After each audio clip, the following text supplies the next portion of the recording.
और आज इस पढ़ाई के बाद, अपनी डिग्री देखने के बाद, क्या आपको डर लगता है? इतनी पढ़ाई करवाई, ठीक है, मतलब इसलिए उन्होंने मुझे पढ़ाई करवाई कि मैं उनके आगे उनसे भीख मांग के खाना मांगू। ना पेट भर के खाना नहीं खा सकेंगे तो डिग्रीज हम क्या करेंगे? ये ऐसी चीज नहीं, सच्चा है कि ये लोग हमें जहर दे दे और हम मर जाए, क्या बनेगा? मुझे हर हाल में जॉब चाहिए।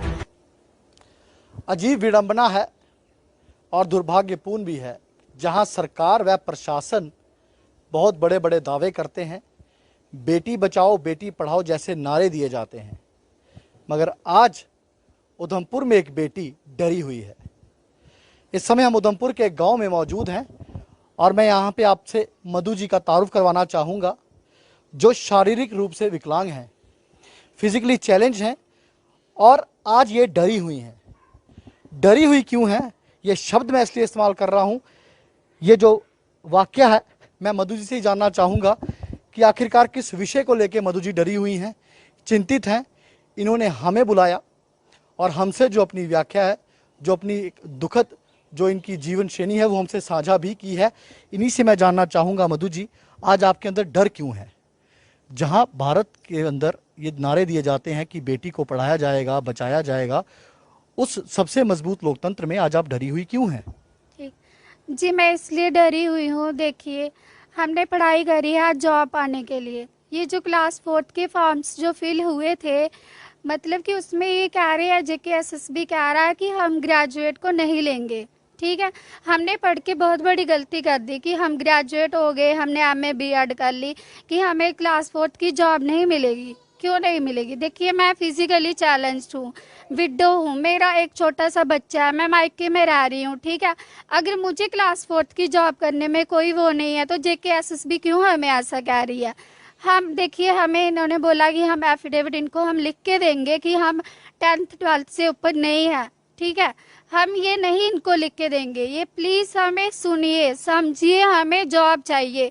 हम ये लिख के दे सकते हैं कि हम इनसे प्रमोशन नहीं मांगेंगे, बट हमें जॉब चाहिए। हम ये यहाँ पे मैं एक बात जो है जानकारी देना चाहूँगा कि जो फिजिकली चैलेंज जो हैंडीकैप लिस्ट है वो अभी आनी बाकी है। जिस तरह से 4th क्लास की जो लिस्ट है वो कुछ दिन पूर्व जारी की गई थी, इनकी लिस्ट अभी आनी बाकी है, लेकिन उसी लिस्ट को लेकर ये चिंतित हैं और डर का माहौल भी इनके अंदर है। मधु जी, किन परिस्थितियों में आपने पढ़ाई की है? जिस तरह से आपने बताया अभी कि अभी अपने आप मायके में ही हैं, एक वो परेशानी है, उस तरफ मैं नहीं जाना चाहूँगा, लेकिन किन परिस्थितियों में, किन परेशानियों में आपने जूझ के ये पढ़ाई की है और आज इस पढ़ाई के बाद, अपनी डिग्रीज देखने बाद, क्या आपको डर लगता है और ये दुख होता है कि इतनी डिग्रीज किस लिए की? हाँ जी, डिग्री मेरे पापा ने मुझे बहुत मुश्किल से पढ़ाया, ठीक है। मेरे पापा जी एक मतलब टेलर होके उन्होंने मुझे इतनी पढ़ाई करवाई, ठीक है। मतलब इसलिए उन्होंने मुझे पढ़ाई करवाई कि मैं उनके आगे उनसे भीख मांग के खाना मांगू, खाना मतलब लोगों के आगे मैं जूझूं।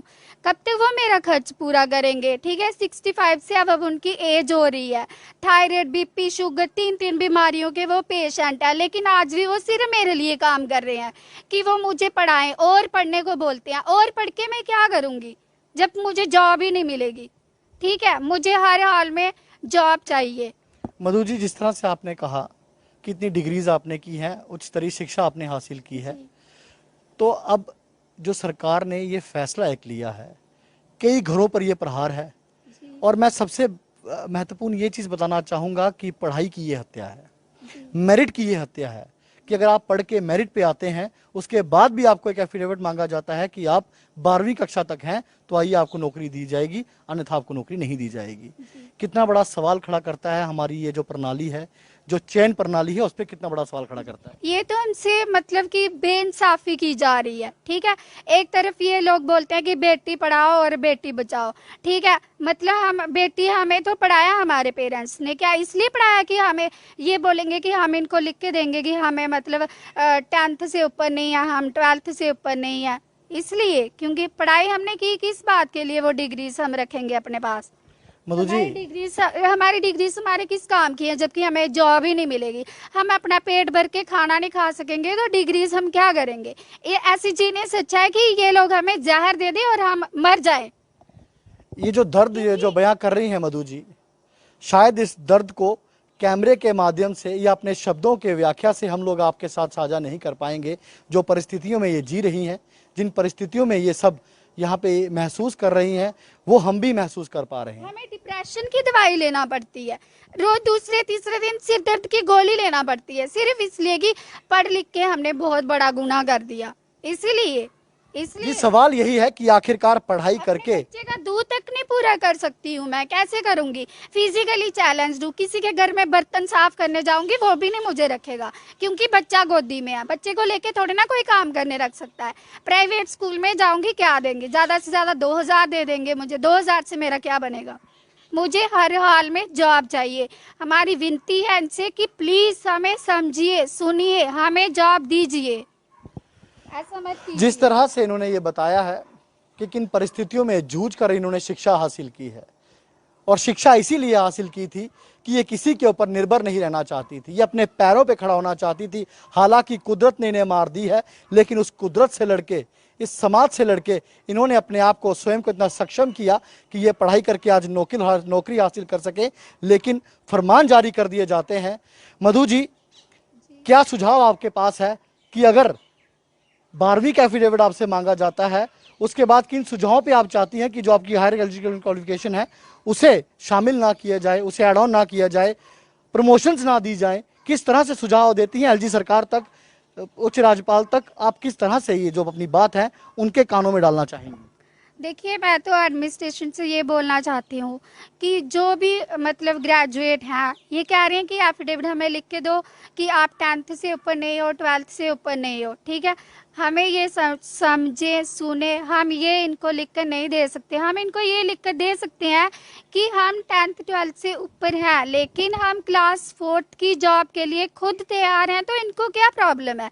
हम ये लिख के देंगे कि हम इसके लिए प्रमोशन नहीं मांगेंगे, बट हमें ये जॉब दें। अगर हम तो स्वीपर की जॉब के लिए भी तैयार हैं, बस क्योंकि हद तक हम गुजर गए हैं। हम क्या करेंगे? जो जुबा लड़के हैं वो तो चलो नशे नुशे करके अपना टाइम पास कर लेते हैं, लेकिन हम लड़कियां क्या करेंगे? हम तो नशे भी ना कर सकते, हम क्या करेंगे? देखो, मैं ये कहती हूँ, अगर मुझे ये जॉब नहीं मिली तो मुझे अटैक हो जाएगा और मैं मर जाऊंगी, और इसका जिम्मेवार JKSSB एडमिनिस्ट्रेशन गवर्नमेंट होगी। किस और समझिए हमें। किस और हमारे युवाओं को धकेला जा रहा है, किस और हमारी महिलाओं को धकेला जा रहा है, ये प्रशासन को और सरकार को संज्ञान लेने की शीघ्र अतिशीघ्र आवश्यकता है। इनकी भाभी जी यहाँ पे हैं, मधु जी की भाभी हमारे साथ हैं, इनसे भी बात करेंगे और जानेंगे। मैम, सबसे पहले आपका नाम जानना चाहूँगा मैं। सर, आशु देवी। आशु जी, किन परिस्थितियों में मधु जी ने जिस तरह से बताया, आप क्या समझती हैं कितनी ज़रूरी है इनके लिए ये नौकरी, अपने संसार को चलाने के लिए, घर परिवार को चलाने के लिए?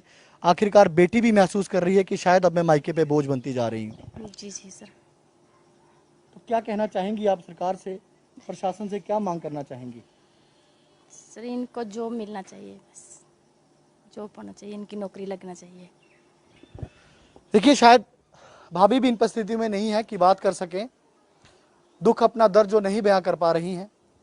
लेकिन आज एक बहुत बड़ा सवाल यहाँ पे प्रशासन व सरकार के लिए है कि किस और अपने युवाओं को, किस और हम अपनी शिक्षा को लेकर जा रहे हैं, किस और हम अपने शिक्षा के स्तर को लेकर जा रहे हैं। आज यहाँ ग्राउंड जीरो पे हम मौजूद थे, और इस परिस्थिति को देखने के बाद शिक्षा ही एकमात्र माध्यम है जिससे सरकार कहती है, प्रशासन कहता है, और हमारा लोकतंत्र भी कहता है कि शिक्षा के अधिकार से आप अपने जीवन शैली को बदल सकते हैं। शायद मधु जी भी वही करने जा रही थी, लेकिन जिस पे प्रशासन व सरकार और JKSSB के फरमान ने इनके पूरे इरादों पर, इनके पूरी जीवन शैली पर पानी फेर के रख दिया है।